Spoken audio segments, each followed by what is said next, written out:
was doing my research on you, I couldn't Yeah, believe how prolific of a composer you'd become. You know, many people would be completely satisfied with their playing career over the yeah. decades that you had, but you've spent a lot of time composing and you've written a lot. When did the desire to compose begin? Okay, that was really early because if you saw my website, I put them when I was young. I played guitar, so that was the beginning of my music experience. And playing guitar for me was really like natural. Like I played especially in a dance group, pop music or rock music or something.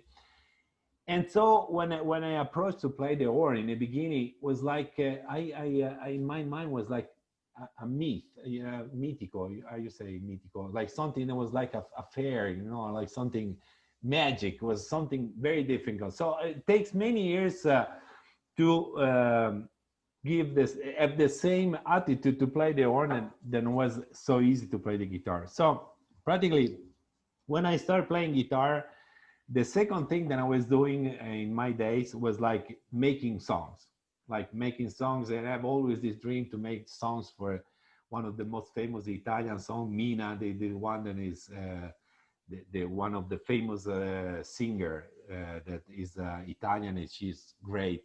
And so we were making, you know, like having this studio with this big tape, like 8 tracks tapes that we were using us. It was historical tapes, and we were doing this we called provini, like this you say pieces, you know, pieces for presenting to those famous singer, hoping that somebody will decide to say to sing our music. And so that was my passion the whole time that I play. In the beginning, it was like my goal was like to say, oh, I would be like. My goal would be like make an incredible song that can be famous, like with this singer or the other singer. And after I started studying in a conservatory, so I studied contrapoint and all the classical stuff. So at some point I stopped doing pop music, and I went on a classical side. And that happened when I was around 20 something like that. And so from some point I only try to be a classical composer, as if my music is not this what we call like com, contemporary, you know, very hard, because in my career we used to play 2 or 3 months a year contemporary music. So I really know what is like contemporary music, and especially the contemporary music, you know, 80, 90. So where the contemporary music was like really contemporary, like really hard experiment, and you know, like many things. My goal is to make try to make music that can be appreciated by the players and the audience. So I always to try to make music that is not too difficult or not too hard, and also because it's the one that maybe is more easy in the end, is the more easy for me. So in my, let's say that my easy way to composing is like that, like follow my soul, and have this kind of music that is pretty much we call orecchiabile in Italian. So something that when you listen the melody is something that can stay. It's not just only something that, oh, okay, this is like these two notes are coming 3 and 4. You know, like the contemporary music is so complicated. You know, something that I read about you, which I thought was really impressive, Yeah, was while you're performing in Rye, yeah, you also got a degree in composition at the same time. yeah. That must have been very challenging. Yeah, I was challenged because I was lucky that my teacher was a very good teacher. Like many times I went to him and say, teacher, I don't think I didn't no, I didn't do my homework today. And he said, oh, no problem. Maybe you have like some symphony or something. So it was a really good teacher. So I did everything, and sometimes was really hard because I also I get married, And so, like, my wife in the beginning, she was complaining. I was playing the piano many hours. She said, but the life is not just only you staying the piano or playing a ride. There is other thing.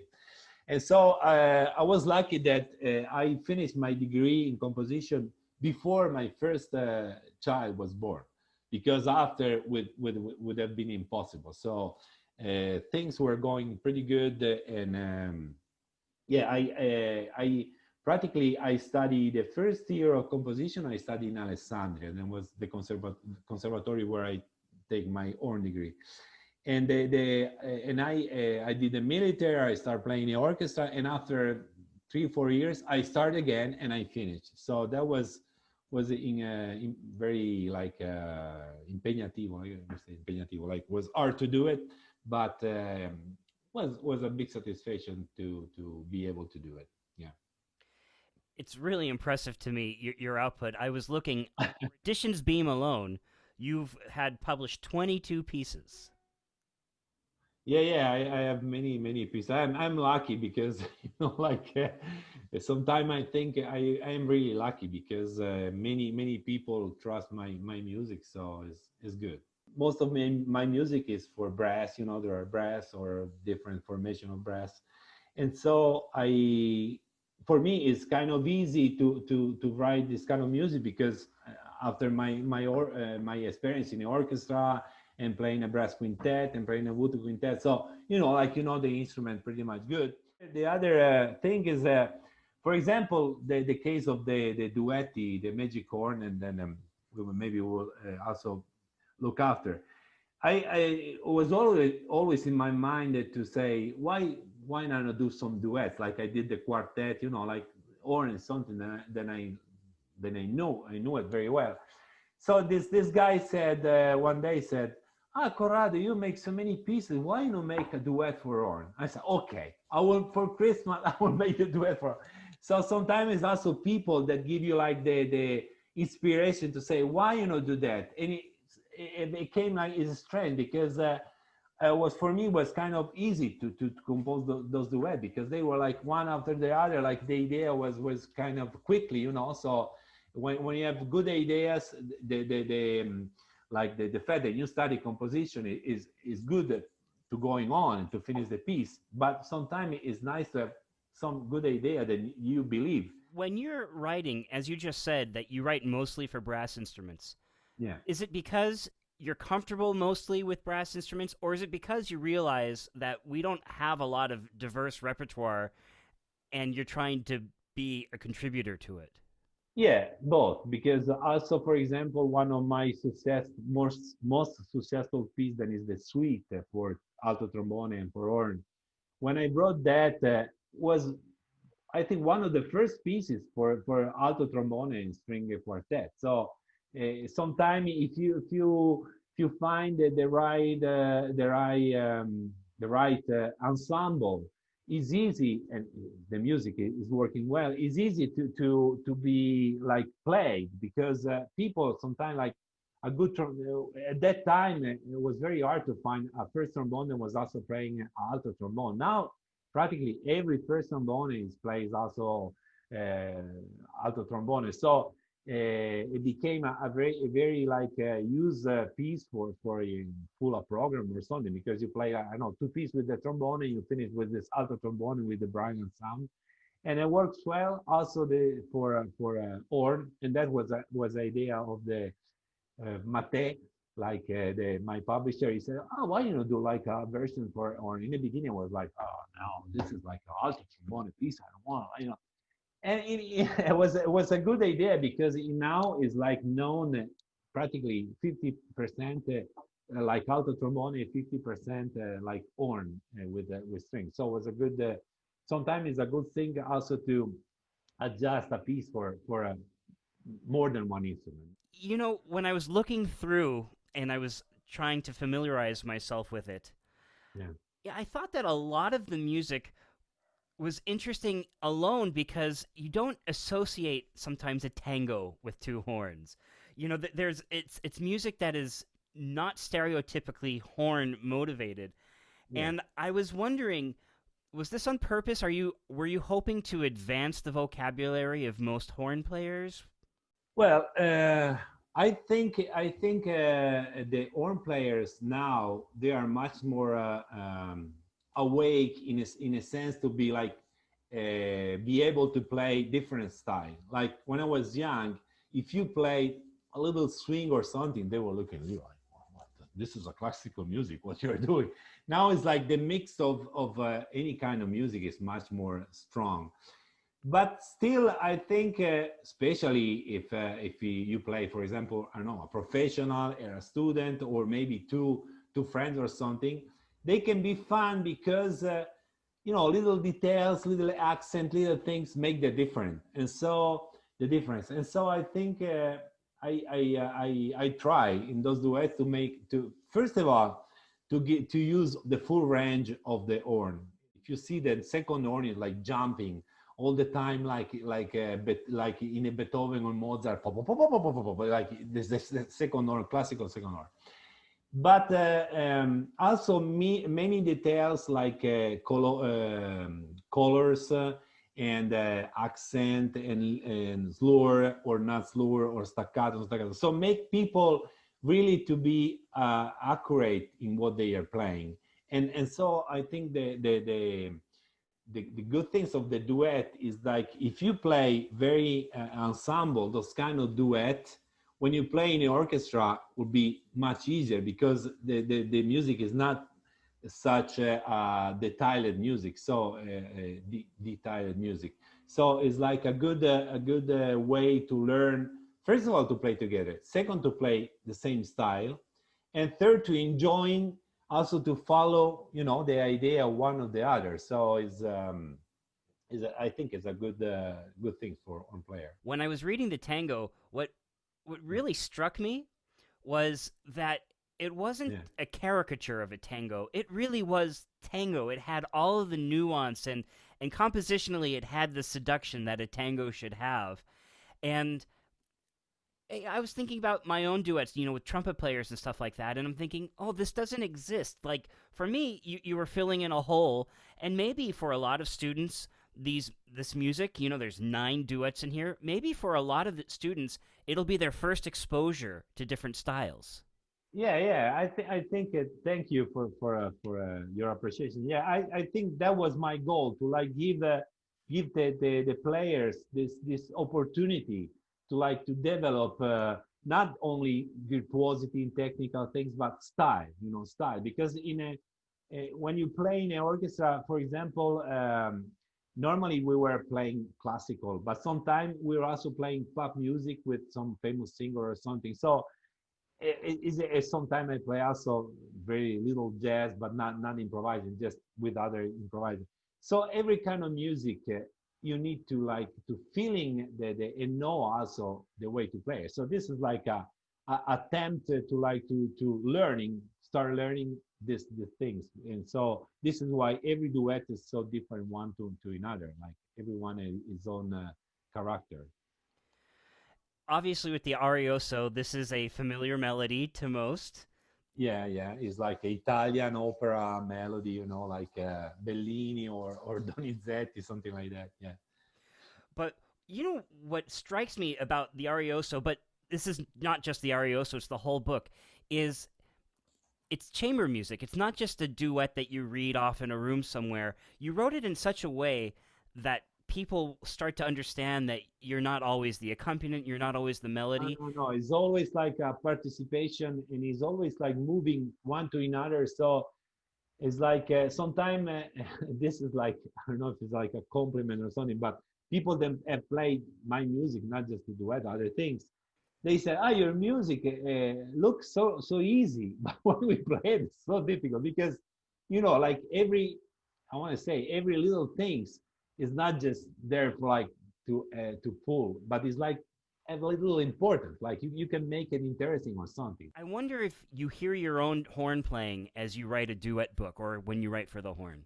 No, it's not that I wrote it for me, but I was trying to like wrote it in a way that then a horn can be like exciting to play it, but that is not too difficult, because for example my experience in a music is that in an orchestra you really like to play what is difficult but not impossible, like for example you have lots of fun to play Mahler is difficult, you have lots of to play, but it's well right, you can, like the horn part is really full, but you have time to rest, you have time to have some solos, some this or that.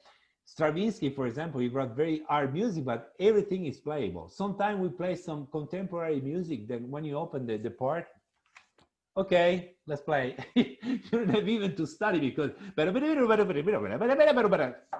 if you study 2 months after, it's not that you make it so better. So it's like, and this is the difference. So I was trying to make something that is kind of challenging people, but not in a way that only few people can play, but in a way that if you want to play it good, it is exciting, but it's not so easy. To me, it's a book that you could easily have just for enjoyment. You could play it with a friend, a colleague, somebody at school, but Yeah.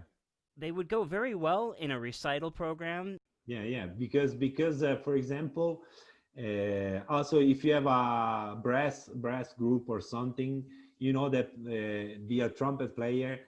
When when we did program from brass chorus or something, you have always to find something to give some rest to the trumpet player, because for you it's very hard to play every pieces. So those kind of quartet or duets or three or something is something that can give a little rest to the other to trumpet and the other players, and give also some interesting colors, because you like exploring like a little duet or trio or quartet or something is interesting, and it changes the atmosphere, and change also the involving of the people, because they focus on some instrument. What's also interesting is that for me, they're you could read them for sure.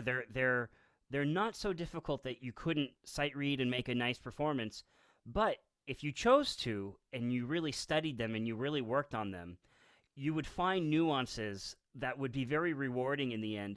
And also, if you have like a colleague that you practice them on, you'll become better as a team together because of the exchange Yeah. at all the times. Yeah. In fact, that was my goal, to try to do something like that, because I imagine, for example, a good first horn or a fantastic first horn, and having a second horn good also like him. That can be like a really like fun to play, and also fun to listen to the audience, because you will listen all this all these strength of the horn, and everything will be like well played and strong or light or stylish or something. So I think yeah, that was my goal, that those duet can be like known and be a good choice, because there are not so many duets that are known for horn, because Mozart, they are very good duet, but like the first one is and it's go pop pop pop pop. So it's like this kind of old style duet, and there are the Nikolai that are good duets, very romantic. But for example, those one are much modern, like those the way there is a tango. There are other things swinging like so. I hope they can be loved from their own player. Yeah. Corrado, it's been wonderful getting to know you and to speak about you, and I wish you a lot of success with The Magic Horn. It's a terrific book with really musically challenging things, technically challenging things, but the rewards are greater than the challenge. You're very nice, and I'm happy that you have the patience and also the things to go through the book, and to appreciate it. So thanks a lot, and I hope to have other occasion to that we can speak together, and keep in touch.